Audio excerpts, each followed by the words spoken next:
Isu hutang peneroka Felda. Siapa yang cakap bohong sebenarnya? Anwar cakap bohong ke atau Muhyiddin yang cakap bohong ni? Kita intro dulu. La la la la la la la la.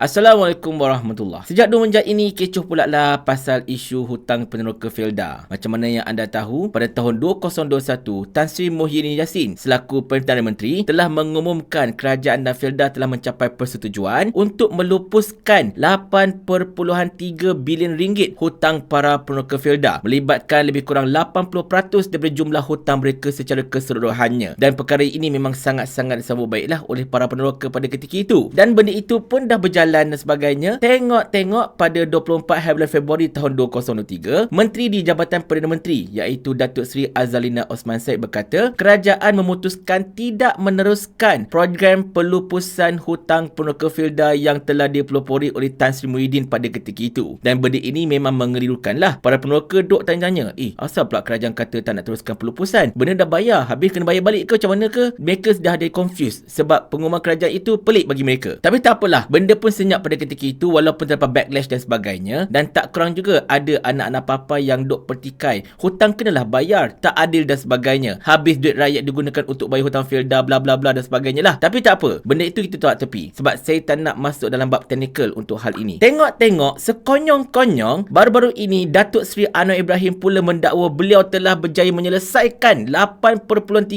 bilion hutang peneroka tersebut. Dan selama ini Tan Sri Muhyiddin Yassin yang beliau duk umum pada tahun 2021 itu umum sahaja, laksanya ni tidak. Itulah kata-kata Datuk Seri Anwar Ibrahim dan juga anak-anak papa. Dan benda ini lagi sekali pelik kepada para peneroka. Sebab apa tahu? Hutang memang dah lupus dah pada tahun 2021 tu. Dah selesai, dah settle, dah masuk dalam penyata pun masalahnya. Jadi hutang apa pula yang Datuk Seri Anwar Ibrahim bayar ni sebenarnya? Beliau kata beliau ada sign dokumen. Dokumen apa yang beliau sign? Di sini saya nak jelaskan kepada anda satu perkara. Tetapi sebelum saya jelaskan perkara tersebut, saya nak anda tonton klip Tan Sri Muhyiddin ni. Itu adalah bond. Anwar Ibrahim itu bond. Dekat Putrajaya ni tak boleh tidur dia dengar ucapan saya ni. Yang itu bond. Yang ini penghapusan hutang peneroka Felda. Lain. Takkan saya nak ngajar Perdana Menteri. Saya bukan Perdana Menteri. Dia Perdana Menteri. Ini satu masalah pada kita. Saya umumkan sejumlah 8.3 bilion ringgit yang mana peneroka ini telah berhutang dengan Felda itu dihapuskan. Itu keputusan yang telah pun dibuat. Dan bukan saya umum cakap kosong. Sebagai Perdana Menteri, Ketua Kerajaan, bila nak buka mulut tu mesti katanya benar. Apa hukum berbohong? Ini suatu perkara yang tak boleh dilakukan. Sebab tu bila saya buat keputusan dalam tempoh beberapa bulan selepas itu, maka keputusan itu dilaksanakan. Apa maknanya? Para peneroka yang hampir 100,000 bilangan tadi tidak perlu lagi membayar hutang pada Felda. Kalau dalam perakaunan syarikat pun, kalau orang tu pinjam lepas tu dah berpuluh-puluh tahun ke bertahun tak bayar, maka pihak juru audit akan nasihatkan supaya hutang itu dihapuskan. It is about accounting. Dan bila saya buat putusan itu, dah dilaksanakan, selesai, khalas. Tetapi baru ini Anwar Ibrahim berkata bahawa Muhyiddin cakap aja. Dia kata saya tak laksanakan. Maksud yang disebut itu, dia kata saya berbohong. Tetapi sebenarnya siapa yang bohong? Anwar yang berbohong. Anwar memfitnah. Sedangkan sudah ada bukti yang jelas bahawa sudah pun dilaksanakan. Buktinya ialah apabila soalan ini berbangkit di Parlimen. Menteri yang jaga Felda dan undang-undang ini ialah wanita namanya Azalina. Dia menjawab soalan yang dibuat oleh seorang ahli Parlimen kita yang menyatakan bahawa Felda telah pun melaksanakan penghapusan bayaran hutang peneroka tadi sebanyak 8.3 bilion. Tetapi dijelaskan juga kerana itu menyebabkan Felda menanggung beban yang besar, maka dia tidak berhasrat untuk baki hutang yang masih ada oleh peneroka itu dihapuskan. Lepas itu kenyataan daripada Tan Sri Idris Yusof dan diumumkan bahawa telah pun selesai. Jadi persoalan berbangkit sekarang ni ialah bila dia buat kenyataan, dan dia buat kenyataan dah 2 kali saya lihat. Dia kata hari ini bahawa dia sudah sign satu cek berjumlah 900 juta untuk dibagikan pada Felda. Dia tak faham. Ni saya dah sebutkan Perdana Menteri ni tak tahu ke tak reti, kata orang bahasa orang Johor. Yang itu ialah soal sebahagian daripada apa yang dikatakan bond, Islamic bond yang dikeluarkan, sukuk bond yang dikeluarkan berdasarkan laporan yang saya sebut tadi untuk membantu memulihkan Felda. Antara lain mengambil alih FGV yang kita tahu dulu telah pun agak hilang pegangan majoritinya. Sebab itu adalah bond. Anwar Ibrahim,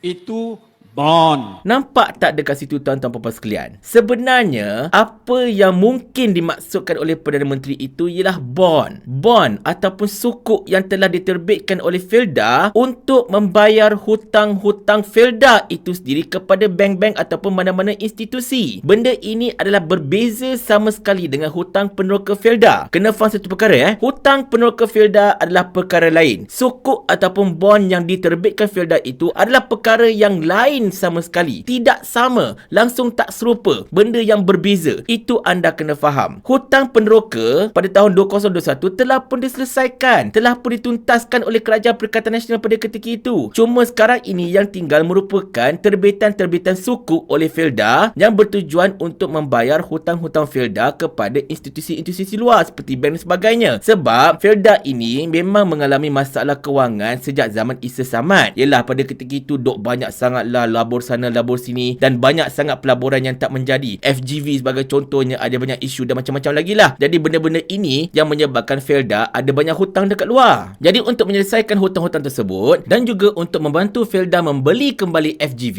Kerajaan Perikatan Nasional pada ketika itu dengan Felda telah menerbitkan bond-bond dan juga sukuk-sukuk untuk membantu Felda membayar hutang-hutang mereka. Itu saja. Tidak melibatkan langsung peneroka punya hutang. Peneroka punya hutang ni sekadar wipe off saja daripada penyata Felda. Itu saja. Tidak ada melibatkan dana luar masuk ke, tak melibatkan dana kerajaan masuk ke apa-apa ke, tak ada. Kerana itulah hutang peneroka Felda ini tidak masuk dalam belanjawan sebab ianya tidak melibatkan perbelanjaan tambahan oleh kerajaan. Benda itu cuma Felda padam hutang dia saja. Langsung tak ada kena-mengena dengan kerajaan pada ketika ini. Boleh faham Sebab itulah benda itu tak masuk dalam belanjawan. Maka kita kena sedarkan rakyat pada ketika ini. Nombor satunya, hutang peneroka memang sudah selesai. Diselesaikan 8.3 bilion itu pada ketika zaman Perikatan Nasional. Dan sekarang yang dok kecoh-kecoh ini berkemungkinan adalah berkaitan dengan sukuk ataupun bond yang telah diterbitkan oleh Felda seperti mana saya katakan tadi, bertujuan untuk membayar hutang-hutang Felda. Dan benda ini anda tanyalah mana-mana peneroka, anda tanyalah mana-mana orang yang terlibat dengan Felda, mereka jawab perkara yang sama. Bahkan malam tadi ketika live TikTok bersama-sama dengan YB Viral, seorang wakil peneroka iaitu saudara Hisham Sul telah menyebutkan dengan jelas apa yang sebenarnya berlaku, betapa hutang-hutang peneroka sebenarnya telah pun dibayar ketika tahun 2021 dan kini apa yang tengah kecoh-kecoh itu cumalah berkaitan dengan bond ataupun sukuk yang diterbitkan itu. Itu sahaja. Jadi tolong jangan keliru, tolong jangan confuse dan yang paling penting, tolong jangan mengelirukan orang lain. Dan macam mana video yang pernah saya terbitkan tak lama dulu, tolong jangan claim hasil usaha orang lain. Tak ada masalah kalau nak meneruskan, no problem, silakan by all means, kerana itu adalah untuk kepentingan rakyat. Tapi janganlah claim usaha orang lain, lepas tu duk tuduh orang lain tak buat kerja. Itu tak baik bang. Tapi itulah, kita faham kerajaan ini kan kerajaan mereka. Mereka boleh buat apa sahaja. Bak kata Sani Hamzan, kerajaan ni kerajaan kami, jadi ikut suka kami lah. Paling kurang aku ada formula. Ni kau ada menteri berlambak-lambak ni, satu formula pun tak ada. Otak letak dekat mana? Saya ulang.